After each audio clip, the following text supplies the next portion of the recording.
Hi, I'm Vic Bearcroft, and today I'm going to show you how to paint a lovely, simple autumn sunset scene with a fox silhouette. I've cut out a silhouette of a fox sitting on a mound of grass on black card and just stuck it with a bit of masking tape onto a blank canvas. And I think you'll agree it makes for a very nice image. However, I think we can improve on that image just by painting a simple autumn flavoured background on the canvas first. So let's take our fox off for the time being. And what I'm going to do is, for our basic background colours, I'm going to use two, which is lemon yellow and cadmium orange. Both of these are very standard acrylic paint you can buy from any hobby store really. And I'm going to put these directly onto the canvas so there's no waste. So basically we'll start with our lemon yellow in the middle, create a nice swirl pattern, and then there we go, and then not too much, just a little bit at a time. You can always add some more later on if you need to, and then around the corners a little bit of the cadmium orange, because I don't want it too orangey, too dark. And then what we can do is take a standard 1.5 inch decorating brush, beginning in the middle, the lightest area, and then bit by bit just bring or spread the colour over the canvas, and gradually we're going to be bringing in that orange around the outside. The orange is still quite a strong colour, as you can see. Take that up into the corners. What I want is a kind of feeling of bright autumn sunset, nice and warm, lovely warm autumn colours. So use whatever paint you've got on the canvas as much as you can before adding any more. And keep those lovely swirls. There we go.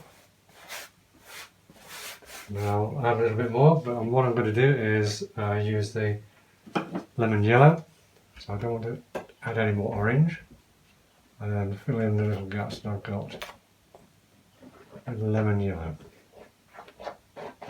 and that will pick up enough of the orange to give it a nice warm colour. There we go. And of course, if you put the paint directly on the canvas, you're not going to waste any. If you use it on a palette, there's always some left over, which will dry and then be wasted.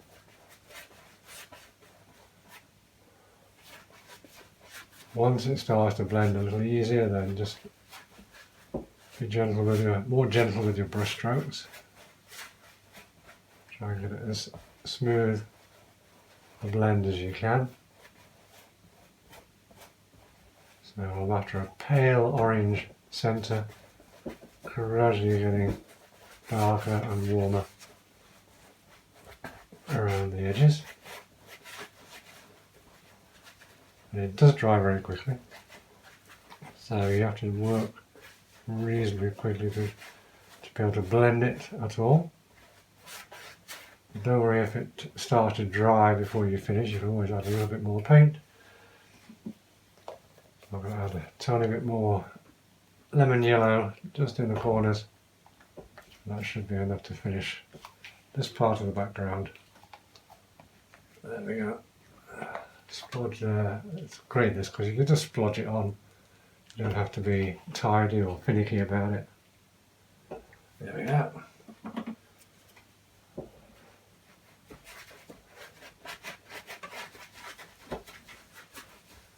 And that will still pick up plenty of orange underneath, give you a nice warm and pale orange colour.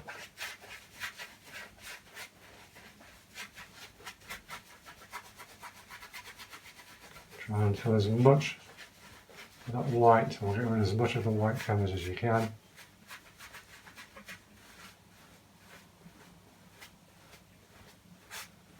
There we go.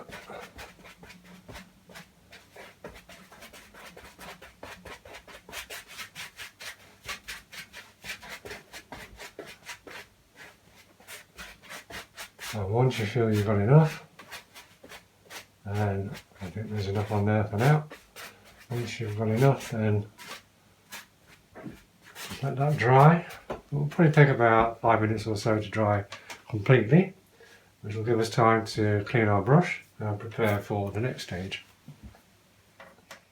Once our orange sunset sky is dry enough, we can then continue with the rest of the background. So to start with, I'm going to take a little bit of sap green, pale sap green, with our 1.5 inch decorating brush. I'm just going to put a little hint of some fields in the background. And I've just added a tiny bit of water with this just to make it flow better, and also makes it a little bit transparent so we can see some of those lovely warm colours coming through underneath. So let's just have a nice couple of hill shapes in the background.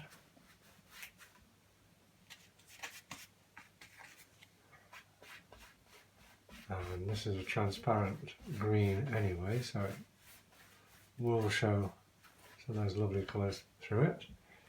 Maybe make it a little bit stronger on this side to make that hill appear a little bit closer. There we go. So then what I'm going to do is we're going to have a tree here with some autumn leaves on it. So a little bit of dark brown and a smaller brush. This is a round brush. Again, just put a little bit of water with it to make sure it flows nicely, and then we'll make our trunk along here.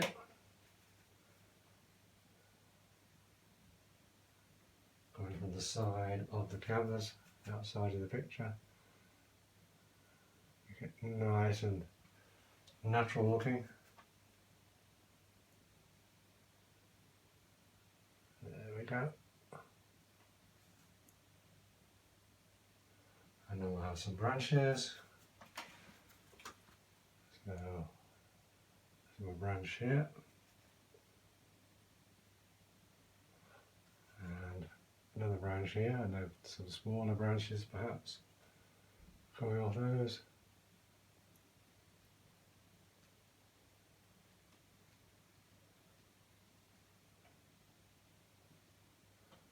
And now to put a few little wiggly branches in there, make the tree look like it has some character.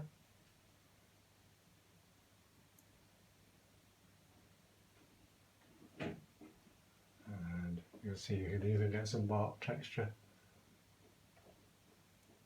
by brushing over it while it's still a little bit wet.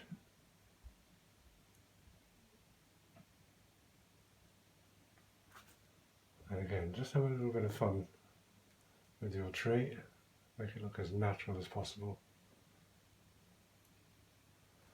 Okay, so we're going to let that dry up a little bit, and in the meantime what we can do is we'll put some distant trees and bushes over in the background. And the way to do this, again, we're going to use the sap green, the same green. We're going to use a natural sponge, and we're just going to dip that into our sap green like that. Make sure it's well coated, and the trick is not to press too hard. So what we want to do is be very, very gentle, and the more gentle you are, the more texture you'll see. So by dabbing it carefully, gently, what you'll get is lovely leaf textures. So these are way off in the distance. And maybe one or two a little bit closer. They'll always get a little bit bigger, a little bit stronger in colour, but maybe a little bit darker when they get closer. And at the bottom, just fade it out like that with your sponge. It adds almost like a shadow to it. Again, distant trees and bushes over the far side of the field.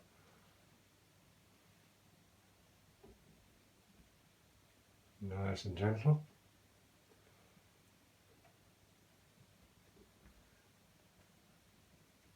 go. And maybe a slightly bigger one here. A little bit closer, so it's going to be a little bit stronger, a little bit darker.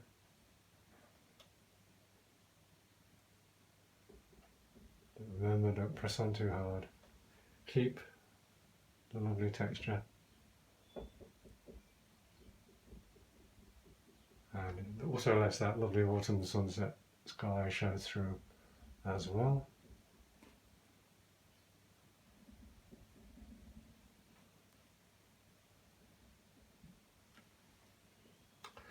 And a couple more in the distance over here before we do our main tree.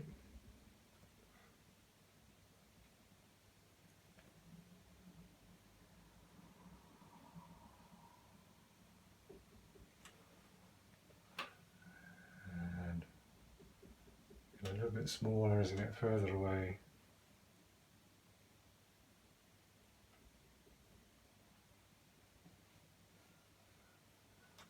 Just brush out underneath.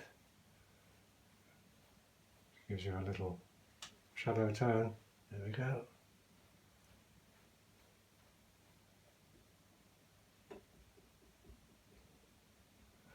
Now we can come to our main tree, which is this one. For that I'm going to use the sap green on the sponge. Also in place I'm going to put a little bit of the orange that we use for the sky and a little bit of the yellow as well. So we have a mixture, and with that mixture, that selection of different colours, then we can do some autumn leaves as well as green leaves on our main tree here. So again, the trick is do it carefully, twist and turn your wrist, your hand as you're doing it. That will give you almost individual leaves hanging off that tree. And if you feel you want a little bit more yellow, just add a bit more yellow on the yellow side with your sponge, like that. A little bit more orange on the orange side, and so on. This is the time of year, I guess, in this painting where you're going to get a mixture. You're going to get green leaves, some orange leaves, some yellow leaves as the colour fades. A lovely time of the year. See all these different colours before the leaves drop off, of course. And make your tree as full as you want it to be.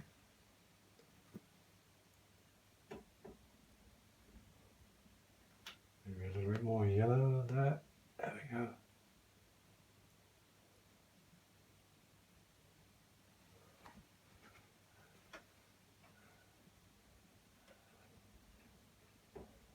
There we go. That's very natural, doesn't it?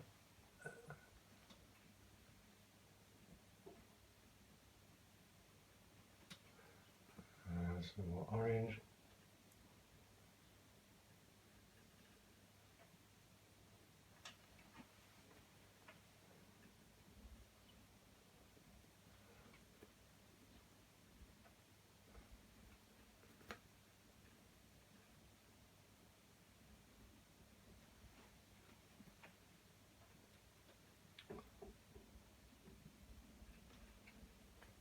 And again, back with the yellow.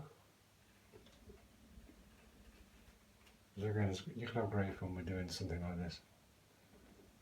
Just creating your own world, basically.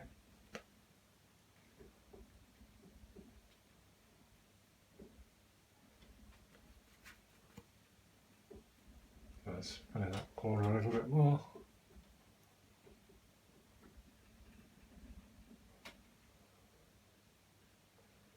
Maybe a few hanging over, odd branches. Just create a nice little frame. Little frame for our fox, and we'll have a little bit of greenery in front of the tree. Maybe a little bush down there.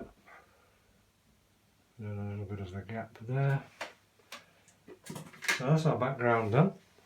Nice autumn sunset, lovely colours. All we need to do now is put our fox sitting on his grassy mound back in place. And of course you can paint your silhouette on, which I shall do later. But for now, just a black cardboard cutout will do the job nicely. And if you wanted to, you could glue that on and just varnish over it, and that will give you a lovely painting anyway. But you could also cut that out, trace around it, paint it in black, as I will do later, and then you have a more complete, more longer lasting painting, I think. It's just wanted to come off a little bit there. There we go. So I hope you enjoyed this one. Don't forget to subscribe to my YouTube channel for more videos like this, and thanks for watching. We'll see you again next time.